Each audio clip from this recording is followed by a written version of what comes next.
4 hanggang 5 oras mula Nueva Vizcaya ay mararating na ang probinsya ng Quirino. Ipinangalan ito kay dating presidente Elpidio Quirino. Isa rin ang Quirino sa mga dinadaluyan ng ilog ng Cagayan, partikular na sa ilog ng Siitan. Hindi pa namin feature tong side of Quirino. Para sa mga turistang gustong ma-enjoy ang Siitan River, may dalawa kayong maaring pagpilian. Una, maaari kayong mag-boat ride gamit ang mga balasyan o yung mga bangka nilang gawa sa kahoy ng kalantas.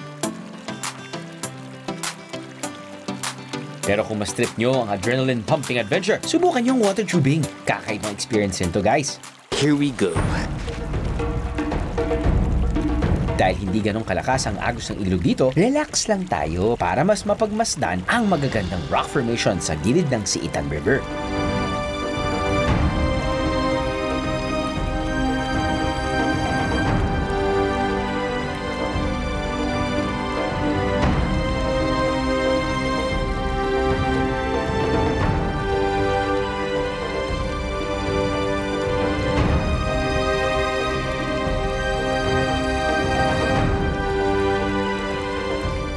Kung kulang pa sa inyo ang activities na yan, subukan nyo ang cliff jumping. Ano?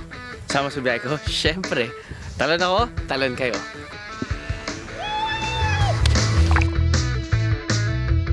Hindi ba ang refreshing ng Quirino? Bukid here, bukid there, bukid everywhere. Pero bukod sa bukid, may exciting activities din dito. Ito ang Quirino Motorismo, isa sa mga umuusbong na pang-angkit sa mga turista dito sa bayan ng Caburugis. Isa rin itong paraan nila ng pagbibigay pugay sa paggamit ng motorsiklo. Dahil ito ang pangunahing paraan ng transportasyon sa Quirino. Sir, good morning. Good morning po. Balita ko, paligsahan daw dito nangyayari sa Quirino Motorismo. Kumbaga parang pinupush nyo yung turismo pag sasakay ng motor. Opo, lahat po ng mga event na pang basta bike po. Basta motor? Motorbike. Dito sa mismong motocross track. Opo. Tapos usually, ano po nangyayari? Motocross po pinaka-highlight. 2 days po yan. A different way to experience a place, right? Stig!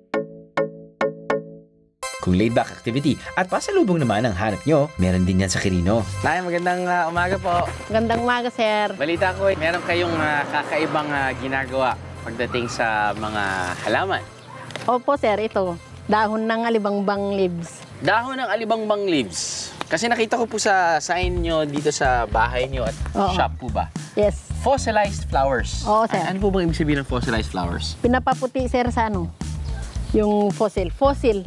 Pinapaputi? Oo. Pinapaputi. Tapos, pinapaputi, tapos kinukulayan at gagawing bulaklak. Ayun. Eh di, panalo dahil napaka-convenient. Tumutubo lang yung halaman. Opo, sir. Dito lang sa mga bakuran nyo. namin. Matagal na po yan? Matagal na, sir. Mga 3 years na to. Gamit ang pinaghalong baking soda at hydrogen water, ibababad dito ang mga napitas na dahon sa loob ng isang araw. Pagkatapos may ibabad dito, sir, ng... Kuskusin? Hindi. Ibabad ito ng mga 1 day. Ibabad sa hydrogen. Tapos kinabukasan, pwede mo nang ilagay sa plastic. Ito na yung outcome nung binabad na yun. Ganyang kaputi? Oo, sir. Basta ano lang sa araw. Hanggang sa puputi siya. Ganito. Hindi siya basta... Parang ano siya, no? Parang hindi totoo. Oo, parang hindi totoo, sir. Para sabi nga nila, sir, paper, pero parang hindi. Papel, pero hindi. Dahon, dahon siya. Sunod ay kinukulayan ang mga pinutuyong dahon para maging petals ng gagawing bulaklak gamit ang dye na hinalo sa mainit na tubig. Kinahaluan din ito ng suka para mas lalong kumapit ang kulay. Mainit eh.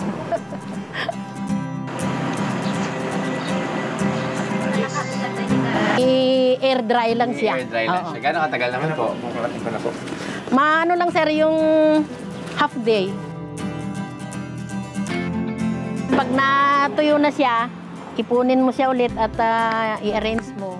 Gamit lang ang tissue paper, makakagawa ka na ng korting rosas na pagdidikitan ng mga naputuyong dahon. 5 pesos per flower. Oh, not bad ah. Perfect pampasalubong na yan dahil siguradong hindi yan malalanta. Siyempre, hindi makukumpleto ang biyahe natin sa Quirino kung walang chibog, guys. 30 minutes na lang, titilaok na yung mga manok. Lalabas na yung araw, perfecto for breakfast. Ito yung tinatawag nilang tilapia na danggit. Guess mo kung anong pangalan. Correct. Tilanggit. Tilanggit. Saan kayo nakatikim ng tilapia na ginawang danggit? Pinaliit muna nila yung tilapia. Ligaw nga dito! Ligaw nga dito! Saan ka pumunta? Tapos nun, yan. Maalat. Siyempre, ganoon naman talaga yung dried fish. Kaya pag i-compare mo sa mga ibang danggit, ito malaman. At may asim. Maalat at may asim. Parang hindi mo na kailangan i-dip sa suka. Moringa. Ang sinasabi nilang the wonder vegetable. Mukhang blue cheese, pero hindi. At walang lasang moringa. Jam-packed lang with nutrients. Kinukulit ako ng aking nanay. May sakit ka? Moringa. Iya. Walang lumalabas na gatas. Kumain ka ng moringa. Oh, may sabon ka? Hit-hitin mo tong moringa na to. Hindi ganyan yung bukas ng nanay ka, by the way. Moringa ice cream, but it's really vanilla ice cream packed with nutrients. At para sa huli nating food venture dito sa Quirino, hindi ko palalagpasin ang pansit kabagan. Alam mo, once and for all, talagang hanapin na natin yung sagot. Ano nga ba pinagkaba ng pansit canton, pati pansit kabagan? Buti na lang nandito si Kuya. Matagal na siyang gumagawa ng pansit. Kuya! Ang totoo po, itong pansit kabagan po nagmula sa bayan ng Kabagan, Isabela. Apo. Sapagkat doon po nagmula itong tinatawag na pansit kabagan. Apo. Na Chinese din ho ang nagdala doon. Kung bakit ito ay tinawag na pansit kabagan dahil po doon sa bayan ng Kabagan, Isabela. Ngayon at kinuha ko rin po ang pangalan na ito dahil ako po ay taga Kabagan din ho. Okay po. Isa rin po akong ibanag na taga Kabagan, Isabela. Dumayo lang po kami rito upang magnegosyo para sa hanap buhay. Sige po, paano po natin lulutuin ng kabagan? Pati para po, malaman ko na rin kung ano po yung diferensya nga niya sa pagluto ng kanton. Ito na nagpakulo ako ng tubig na iginisa ko sa bawang, toyo at saka oyster sauce. Then at kumukulo na, ilalagay ko na po yan. Anong klaseng noodles po yung gamit nyo? Ito po yung ginawa ko po na pansit kabagan na made to, no? Homemade po ba yan? Homemade po. Homemade. Ako rin po mismo ang gumagawa rito. Wow. Luto na? Ay, hindi ba po? Pan mo muna po at upang maluto ng tama at siguro mga 5 minuto. Ayun. 5 minuto lang lalabot na po yung ano. Habang hinihintay naming maluto ang pansit kabagan, ipinakita sa akin ni Mang Jay kung paano niya ginagawa ang kanyang homemade noodles. Walang preservatives ang version ni Mang Jay, kaya araw-araw siyang gumagawa nito.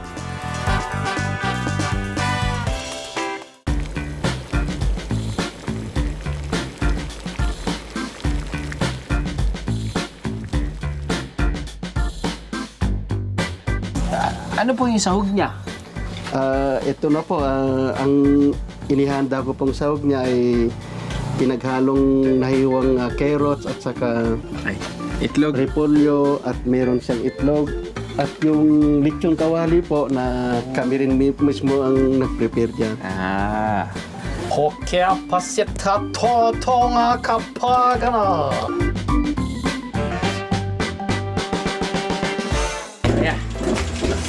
Yan.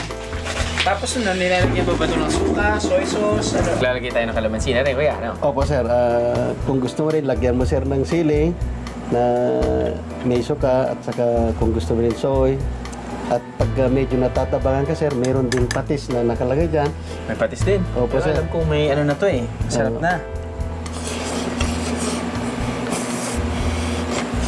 Mainit. Mainit, sir. Mainit pa ka. Mainit.